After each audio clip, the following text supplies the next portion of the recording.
Hello, hello, hello. It's me, Michelle, your host and pocket DJ of Coffee Fueled Stories, a show where storytelling and coffee hang out.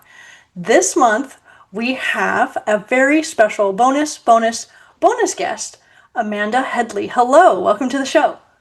Hi, thanks for having me here. So, you just came out with your novella. It's called This Is How a Villain is Made.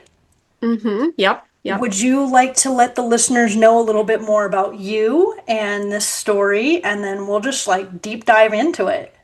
Sure. I'm Amanda Headley. I like to call myself a crafter of dark fiction because I don't necessarily write like direct specific horror. Sometimes I go into like the fantasy and sci-fi realm. So I just like to categorize it as just dark fantasy. And a lot of my stories focus on psychology and cosmic horror. I do love cosmic horror. It's always been one of my favorite subgenres of the horror genre. But this is how a villain is made. This released with Godless last Wednesday, and it'll be available wide on September 4th. I like to call this my Eliza Doolittle from Pygmalion meets Dexter in the Old West. So it follows the main character B as she's escaping the clutches of her father, like his oppressiveness and his control, as she makes her way out west. And unfortunately, circumstances happen, and becomes stranded in a city where some of the people there aren't quite who she thought they were. So it's all sorts of interesting adventures in the Old West outside of Denver, Colorado. Okay, so I had so many different reactions to this book. Oh my gosh. Okay, so I don't want to spoil it. So I'm gonna do this as best as I can without any spoilers. So, but what I can tell you, the listeners and you, is I'm not lying, Amanda. Every chapter, you did this. Your writing did this to me. Every chapter, I had a constant sense of unease. Oh, that just made my day. Thank you. Like every chapter, I'm like, oh God, what is going to happen now? Oh, what's get like just this constant sense of like dread of the unknown because I didn't know where we were going with the story. I wanted to really go in very blind, Hmm. and I wanted to just read and see where the story was going to take me. And all I kept feeling was just, oh shit, oh oh no, like. And so I was like, literally, I was like, the only way to describe this feeling, the sensation that I'm getting, is a constant sense of unease. So I guess thank you for that.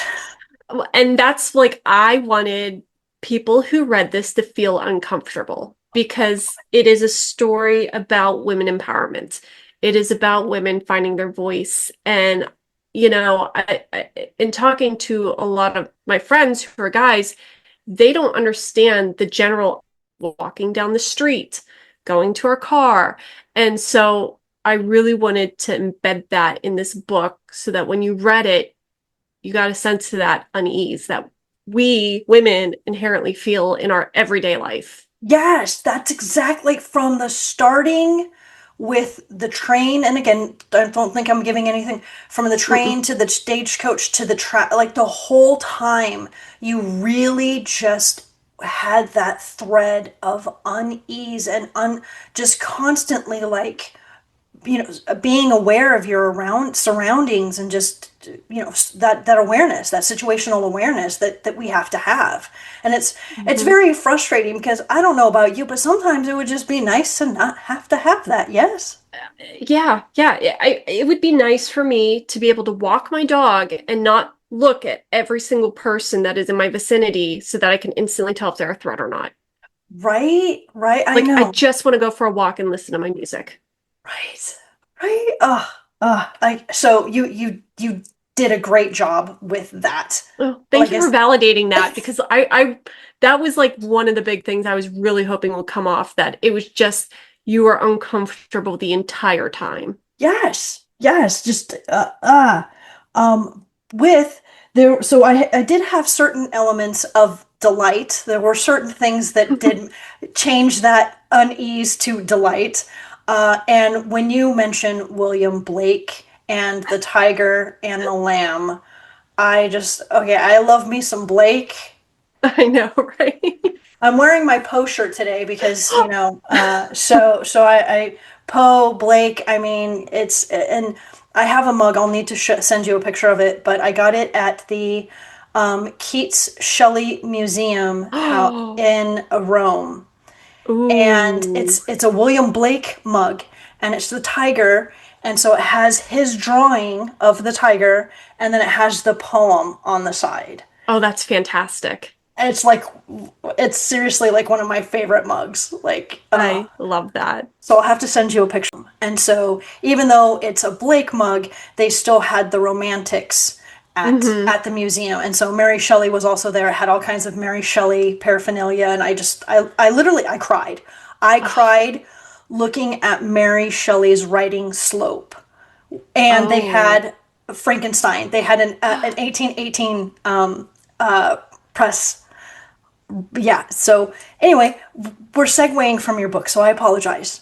But I wanted to let you know I had delight. Like that I have always wanted to write about the tiger and the lamb. Like in any, and I have never been able to figure out how to like embed that into anything I've written before.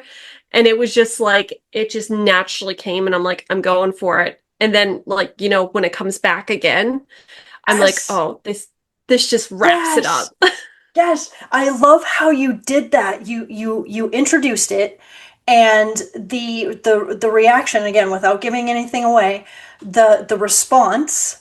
As we'll leave it at that, and then how you bring it back, and I was like, yes. So, like I said, there was unease, but there was also delight. So, I mean, it excellent. can't be all horror all the time, right? You got to give people some breathing room.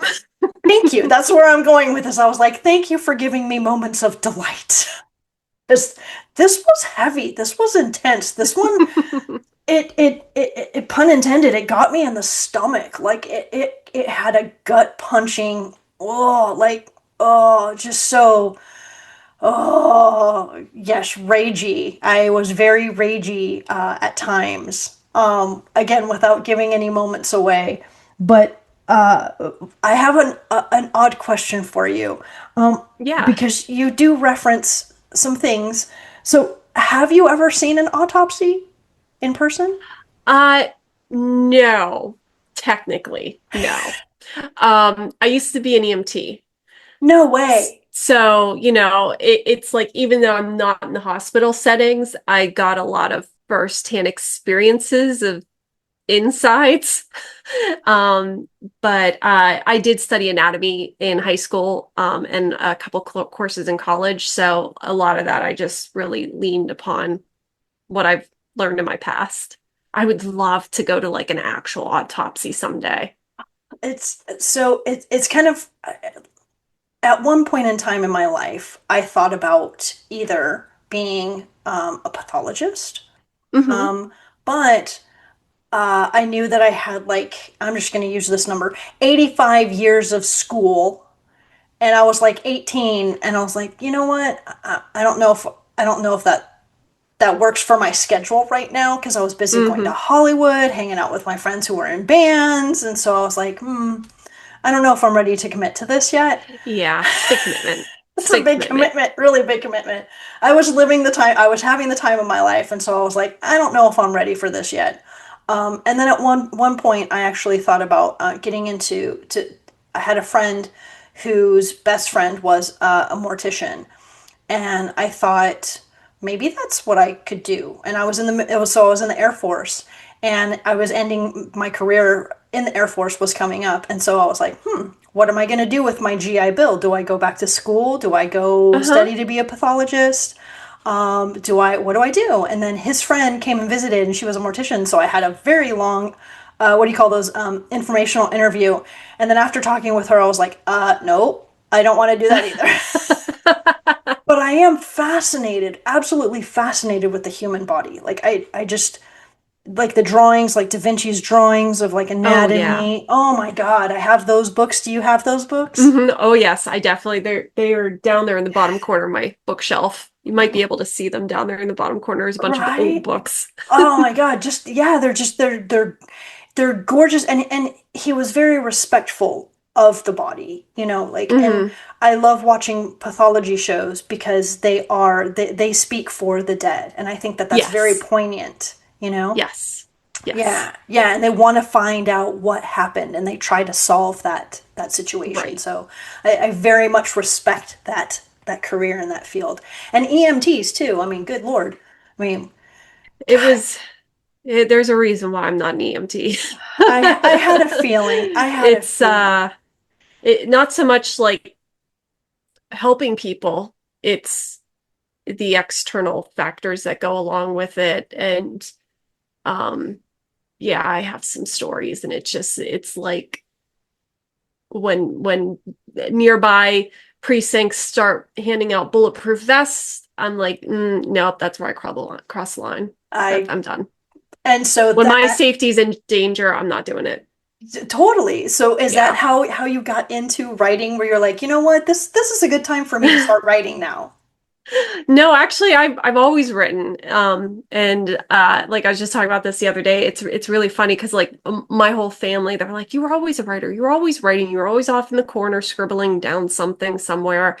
But I was really focused on following the path of the sciences because I was going to be a marine biologist, and so I took all my loads in high school and early college were all science based, and then like I would say probably my sophomore years, some comments were made about, sustainability of a career as a marine biologist. And so I went to like macrobiology and zoology. And again, same comments were made.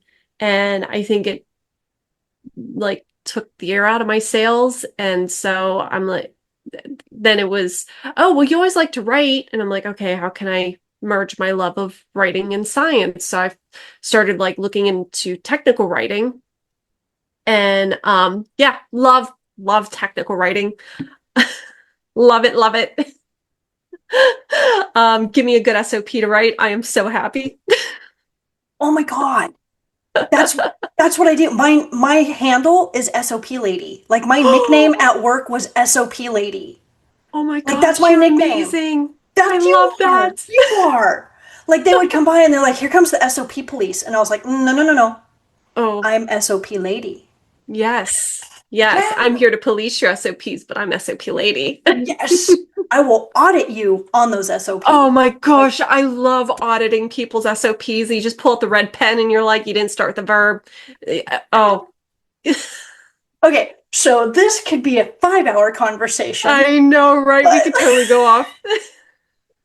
that But is yeah, so cool. needless to say, I'm not a technical writer because it ended up not panning out. And I'm in a different career path in portfolio management, but I'm also now a creative writer. So I love how all over the place you are because that's how I felt I was with my upbringing. But this is what's crazy.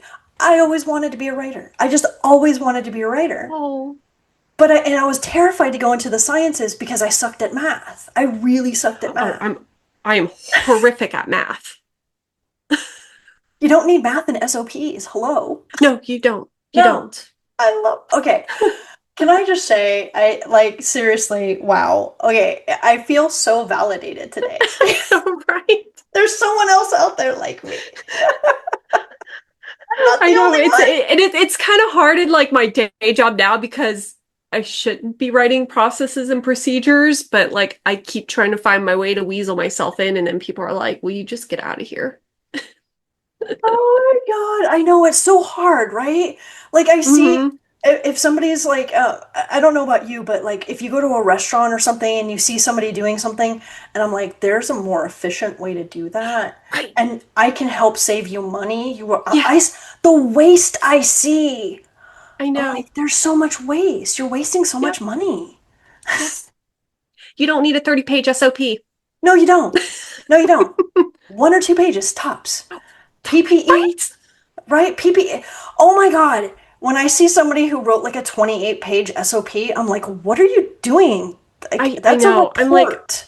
I sit there and I'm like, excuse me, I write narratives. This is not narrative time. Like 2 pages, anything else you need to write outside of that, put it in a work instruction, break it up into multiple work instructions. Give me some job aids and pictures and we're good. Oh my God.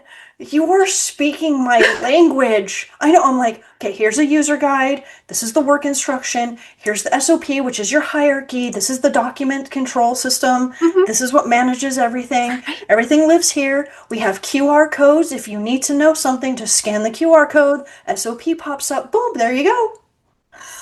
Mm-hmm. Yeah. Yeah. We It doesn't have to be War and Peace. Which is so funny because we're creatives. But yeah, we go to like this total technical side, and it's like you're just ruthless from both ends. It's just Oh my, it's so funny because we would make videos. So I would write the SOPs. hmm The marketing team would create the training videos because we needed to use this to train the team, right? So you would get Johnny off the street and he has no idea what he's doing. And here we hmm have these tools for Johnny to do his job. And so we've got the SOP and the training manual and the video, and they all go together. And then they would ask me to write the script. And I'm like, no, no. That's the creative part. I'm like, I just creatively made all of this happen. This hmm side of the brain is going, no. And they're like, well, we need to like, add more words to it. And I'm like, that's your job. You're the creative people. I'm the technical people. I'm like, you can't have both. I can't do both. Unless you pay me a higher salary, then There I'll you, do both. yes, yes. I mean, as it was, like the documents didn't exist. Like the company just was running and they didn't exist. And I literally had to create the whole system.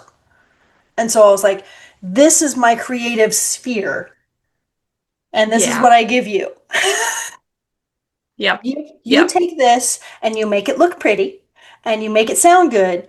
And then someone else trains the people because I Yep. don't train the people. Oh, that's what I'm like, I just let me write and hand it over. Yes, I do not want to do training at all. totally. Okay. So we have completely, Nerded out over technical writing, perfectly acceptable. I love it. Because I don't want to forget to ask you this one. I made a point to make sure before we even started that I got this one on my notes that I ask you this question. Which is brew?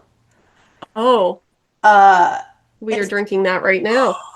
okay. So would you please let the listeners know what a witch's brew is? Because it sounds absolutely amazing. It's so simple. It's just half a coffee, half a chocolate milk. That's it. You I can be love. really fancy, and heat your chocolate milk up in a frother, which is what I prefer to do. My frother is still broken, so I'm having cold chocolate milk in my hot coffee. But I did elevate my game and I broke down and bought an espresso. So now I have salted caramel coffee with my chocolate milk. So I have a salted caramel, which is brew, which is fabulous. Oh my God, I had never heard of this, and it sounds like I literally wrote it down, and I was like, oh my God, I have got to Yeah. ask Amanda about this drink. Now, Yep. is this your daily drink? It is my daily drink. I personally like the Fairlife chocolate milk because it has less sugar, but I also am all about the Trader Joe's because it's that nice, thick, luscious chocolate milk. And it's just, those are my two brands for chocolate milk as part of the coffee. But yeah, I actually stumbled over this I'm going to say the wrong coffee shop name. Nope, no, I'm not. It's Aroma Joe's up in the Northeast. I think I was in New Hampshire. Yeah, I was in New Hampshire when I just saw on their massive menu this thing called a witch's brew. And I'm like, oh, what's that? And they're like, it's chocolate milk and coffee. And I'm like, I hate plain coffee, but I love chocolate milk. Let me try it. And I've just been hooked. And so every morning and now evening, I have my cup of witch's brew. That is so cool. So, like, my favorite thing, coffee is my thing. I freaking love Hmm. coffee. I like research coffee. I nerd out. Like I think we both realize we're nerds and we're cool with it Hmm. and we like it. Um, I have yet to come across anybody who's done that. Like any coffee shop. So I'm like, why haven't I heard? Like I know about like coffee and tea, Hmm. but I've never heard of coffee with chocolate milk.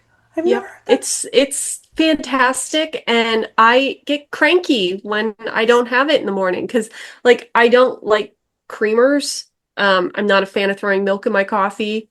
And I can't drink it straight. So if I don't have my coffee, I'm cranky. If I don't have my chocolate milk, I'm extra cranky. So I love yeah, it. it's definitely my happy place in the morning. That is so cool. So, do you drink a lot of coffee, or are you pretty much like even keeled with your coffee?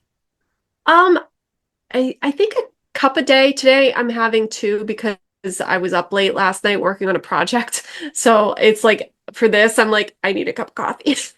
Yeah, and it's Usually late for one a you. day. Yeah. Yeah. So I know I've got mine. I try not to do it past a certain time because same thing. I used to be a night owl and now I'm an early bird. So Same. I've switched I would drink coffee all through the night. Oh wow. But now that I've switched to being an early bird, now I have to cut my coffee off because Yeah. you can't be an early bird and a night owl. I've tried. Yeah. It's It not doesn't good. work. It does not work. It's And it's like not good. it's funny, like caffeine does not affect me at all unless like last night I've almost pulled an all-nighter. I've only had 2 hours of sleep. But so yeah, if I look glazed, that's why. Um, but except for now, like because I'm low on sleep, it'll affect me and keep me awake. But normally it does nothing for me. It does absolutely nothing other than it just brings me joy to have my witch's brew in the morning. I love that you say that because coffee brings me joy. Like Oh, just holding it in my little mug just makes uh-huh. me, and especially having my tiger mug, that makes me really happy. So do you have favorite mugs? Yeah. Well, this is my Death Heads Moth mug. Nice. I love this is one of my favorite ones. It's got like a regular moth on the other side, but yeah, it's my witchy mug. I also have a mug that literally says witch's brew on it. I should be drinking out of that, but I was in the Death Heads Moth mood today. Nice, nice. Yes. All right. So Witch's Brew is something new that I learned. So thank you for that. Um, Welcome. Enjoy it. Let me know what you think. Thank you. I will, but I can't have milk, so I will have to use some sort of alternative oat. I've never had chocolate oat milk, so maybe I I like can. almonds better.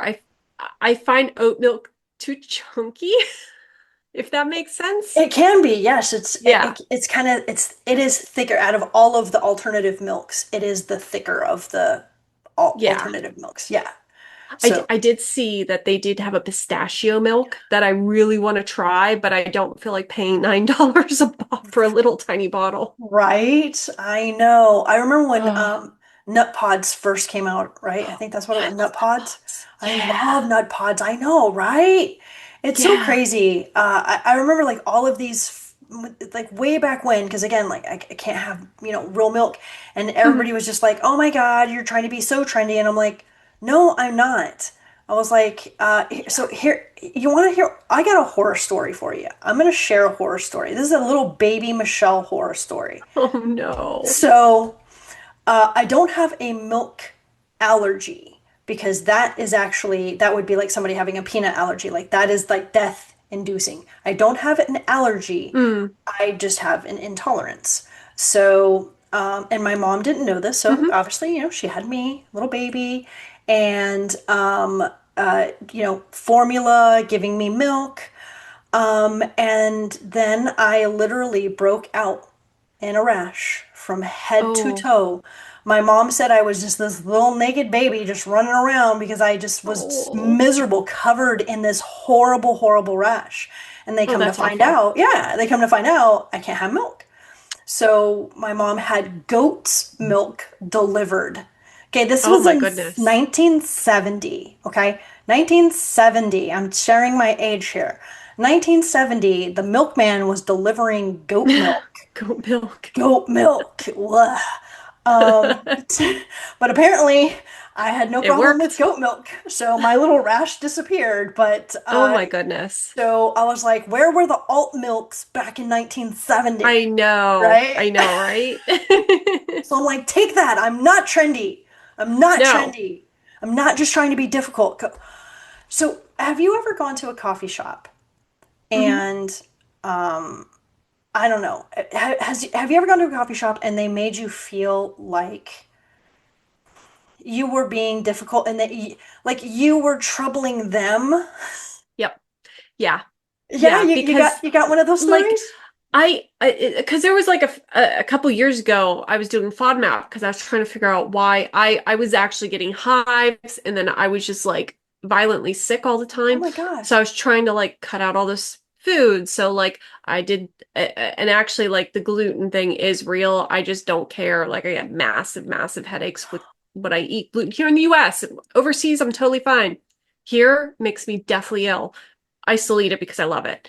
Um, but like I was breaking out in hives and all that. And so like there was probably about I would say a year where I was only doing like almond milk or other milk alternatives.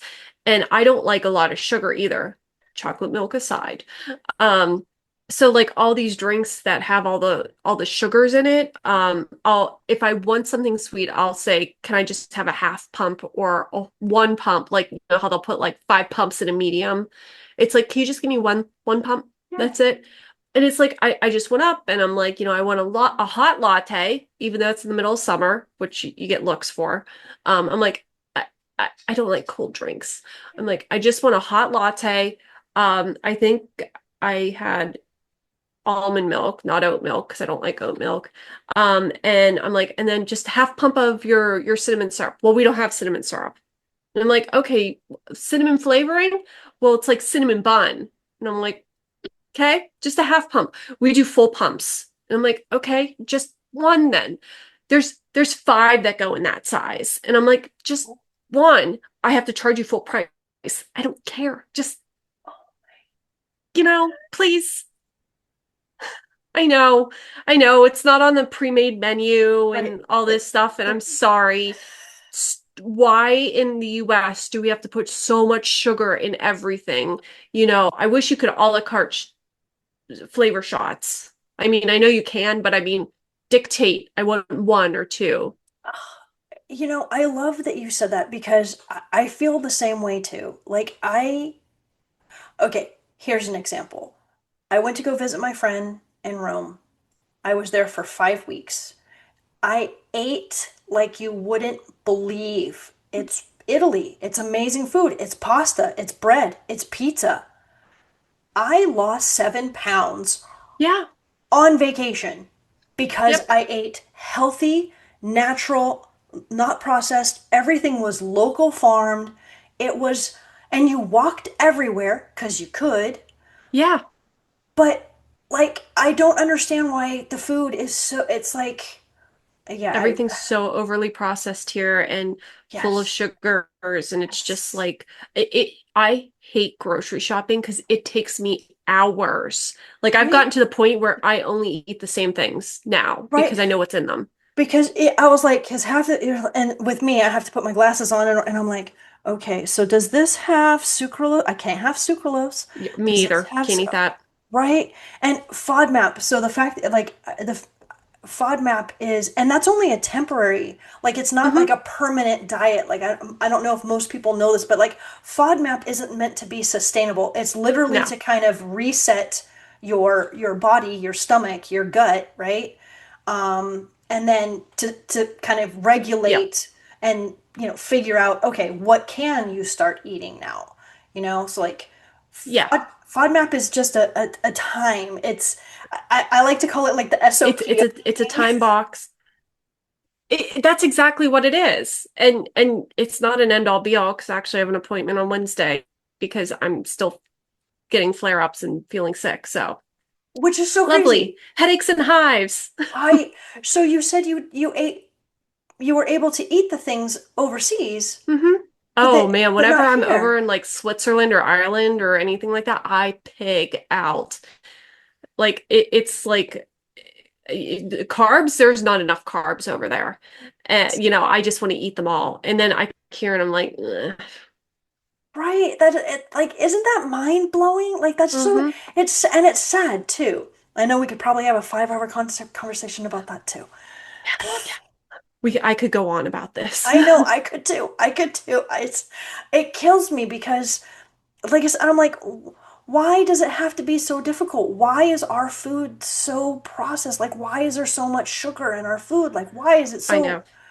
But yeah, so anyway, I digress. It's I this is like my soapbox, so I need to stop or else I will go on for hours. You and me both. You and me both. So, Long SOPs and too much sugar right, and over processed food. and overprocessed foods. Um, have you ever seen the movie Blazing Saddles? Oh my gosh, Headley Lamar. It's Headlee.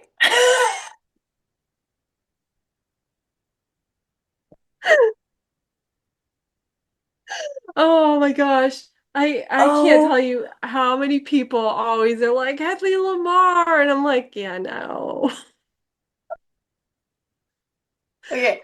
I mean, that's like us older millennials and Gen Zers get it. Like when people say that, there's like or sorry, Gen X or not Gen Z, I knew older what you meant. millennials and Gen Xers. Sorry, I am so sorry. I knew what you meant. I knew what you meant. But like when there's like a Gen Z or whatever around, and they're like, Headley Lamar, what is that? And I'm like, don't watch it. Just Don't, don't. don't. Oh my God. So, I guess 15 is your limit on Schnitzengruben too? Yes. Oh my God. Okay. So that movie is like so classic. I just I don't know. I was coming back, like back into my brain, and it just literally popped into my head. I have like all of my book questions and like all of the things that I want to like talk with you about. But I wanted to, after you had told me how you say your name, it popped into my head just like randomly. I was like, I wonder if she's familiar with that Well, line. you want to hear something even funnier? Like I Yes. watched a lot of John Wayne movies growing up and old westerns, but when when I thought of the town Yellow Creek, I say Crick, but it's Creek. I gotta say it properly. Yellow Creek City. Like, walking down the main street in not Tombstone. The town just went right out of my head. But in Blazing Saddles, the town, even though it's all like just fake That's all fronts, fake. that's what I was picturing. Because That's it's like I think because you know that they're fake fronts, you really feel desolation in that town. And so like that's what I was envisioning.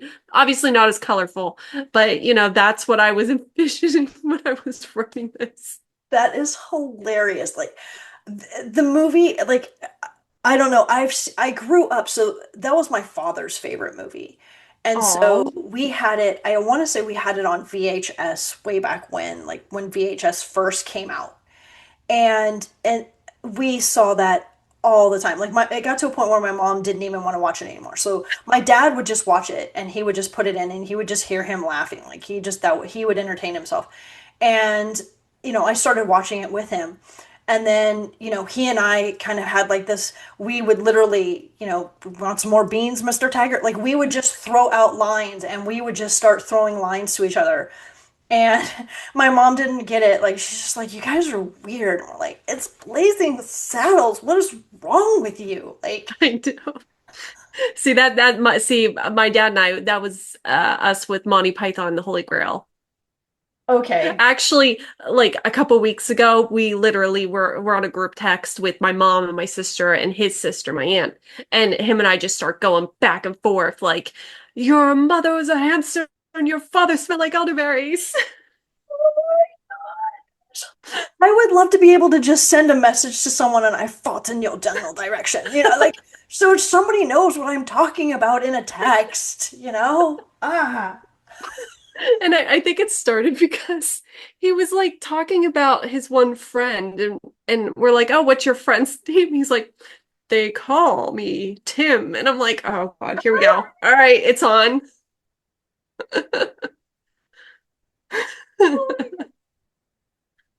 Okay, I know this is sad, but I'm gonna ask it since we're talking about Monty Python and you know the rabbit, right? And he's got big fangs, right? Um, He's going to nibble your bum. so this is really scary. Have you seen the little, there's rabbits out there with like they have Oh my these, gosh. Oh my gosh. Okay, wait, we're okay, gonna nerd out. We're gonna okay, nerd out. Um, I talk think it's science called with me. I think it's called the Shoop papillomavirus. I just learned about this like literally, I'm trying to think because I geeked out with Red Lego and Emma Moore in Williamsburg over this. So it was in April, May, March, end of March. Okay, sorry. So jackalopes are real. And jackalopes helped pave the way for the HPV vaccine, Merck's HPV vaccine. And no, they're not real. It's these rabbits. It's these rabbits with this. I hope I'm not saying it wrong, but it's like the shoot papillomavirus. It's basically herpes on their face, and so yeah, so they were using these rabbits to help form this vaccine. So jackalopes helped create the HPV vaccine. Okay, this is so crazy because when I saw the poor bunnies, my brain just went to Monty Python just because of the bunny, Right? you know, like the crazy bunny. And Yeah. I know it's so sad. Like I'm just like, oh my God, like we did this. Like, Hmm. and Yeah. I don't want to go down. So two rules I have, which is actually one rule. One rule in my horror. I just don't, no animals and no children. Like these are the hard rules. Like you can, okay, have you seen Final Destination Bloodlines? No, I have not. Okay. We just saw it yesterday, right? Sunday. I have only seen the first one, which I still don't remember. There's only like one scene I really remember from it. The tree, the tree truck. No, shockingly enough, it's not, even though we live in the PNW and we drive behind those trucks all the Oh, time. And literally, we see them on the road and we're like, mm-mm, no. I'm like, no, I know what that is. I know. yeah, no. So, no, we stay away from the Final Destination trucks. But we just saw Bloodlines and it was so gruesome. Like, the the brutality of the deaths in this movie. And I asked my partner, I was like, because she's seen them all. And I'm like, are all of the movies this brutal? Like, are all of the deaths this insane? And she's like, uh-huh. And I'm like, I don't want to see from. So I saw the first one and I clearly saw the last one. I was like, I don't want to fill in the gaps. I was like, I don't Yeah. want. I'm like, I'm done with the Final Destination I, series. I I think the first one was the tamest. Um, but yeah, I have not seen the latest one because I'm horribly behind on movies, but Yeah, yeah. I just, Yeah. I just, I'm like, horror doesn't have to be gruesome. Like, it doesn't have to No. be gore. Like I said, yours, I had a constant sense of unease. And, you know, and Yeah. then of course all of the other stuff that was in there. But you know what I mean? Like, it doesn't have to be so violent and gory, you know? Like, Yeah, and that's what like a lot of my stories, like I'll put it in if it needs to be in there. And this is just me personally. Like yeah. I would love to be able to write an extreme horror one day or a splatterpunk. I have tried and it just I can't do it. I have tried. I haven't been able to do it. But I will put it in if it's warranted. And like going back to what you were saying about like never hurting kids and never um uh hurting animals. Like I know like I have written some books where kids are put into precarious situations and sometimes they become very evil children. Um there was one short story that I wrote where technically the child died, but I don't want to give it away, but we'll just say she wasn't a child when she died. Okay. So I'm like, okay, that was but that was even too much for me. I'm like, I don't ever want to do that again. Yes, Um, you learned, like, yeah, it's like I no? wrote it and I really love this story. It's so heartbreaking. Like I actually cried while I was writing it. And then I'm like, I don't ever want to do this again. Yeah. So we got that one done and it's on my system. And I love that you said that, like, one and done. Like, sometimes Yeah. that's all it takes. You just need to, experiment with the craft. Experiment, try and see. Because there's also it's in the collection Madness and Greatness can share the same phase. Because there's another story where the story opens where a child has killed a kitten. Don't show the kitten's death. But even that was too much. Because I'm like, all right, we're gonna try it. And then I'm like, nope. I can't. This was too much. This was treading the line. Even though they were dealing with the corpse and you didn't see what happened, it just my one and done. Yeah. Yeah. I can't. Yeah. No. I don't blame you. I still feel icky about it. It's been 3, 4 years. And I love that you're able to talk about that, because I know we've done a lot of talking about things that aren't necessarily the writing process, but also, like, like, I feel like I just kind of met you. Like, I think I only recently just started following you. Like, Candace, like, introduced Hmm. us. And so I feel like I'm kind of playing catch up. So I'm like going through your Instagram stuff, like, kind of like, okay, who is she? What does she write? Like, I'm doing my research on you. And so that's why I literally, I was like, wow, she was a marine, like, I literally wrote marine biologist, zoologist, like, these are all the things that I didn't know about you. And so I'm very happy to talk about all of these facets about you. But we haven't really talked, a lot about the craft, which is totally fine, because I've really enjoyed speaking with you about all of these other things. Yeah, this has been a lot of fun. This has Oh, been a lot of fun. I'm glad. I'm glad. So you're now with this book. Hmm. This is how Villain is made. You mentioned that this is part of your villain era. Yes. Do you want to talk a little bit about that as we just kind of wrap things up? Yeah, it's like I think I've been reading a lot about astrology and astronomy. I know they are two different components. We got the very scientific with the very spiritual, and it's like I am coming into this phase where it's like I'm 42 and I'm like reading that your prior 7 years were about learning about what you've been through your entire life, and then these past 7 years have been about acknowledging what you've been through and starting to figure out how you can pivot and shift, and then your life really starts to begin at 42, which that's where I'm at right now.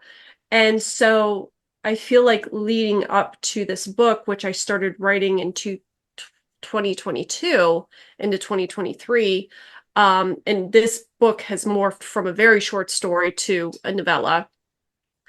We were seeing that a lot of people's rights were starting to be crushed on more. We had made so many advances over the past 20 years to suddenly, between 2023, 2024, and of course this year, rights are being crushed upon and people are being silenced. People are being made to feel even smaller than what we have been made to feel before. Gatekeeping is at a high, discrimination's at a high, people are being invalidated. And like, I'm just like, enough. I have spent my entire life being told I was never enough.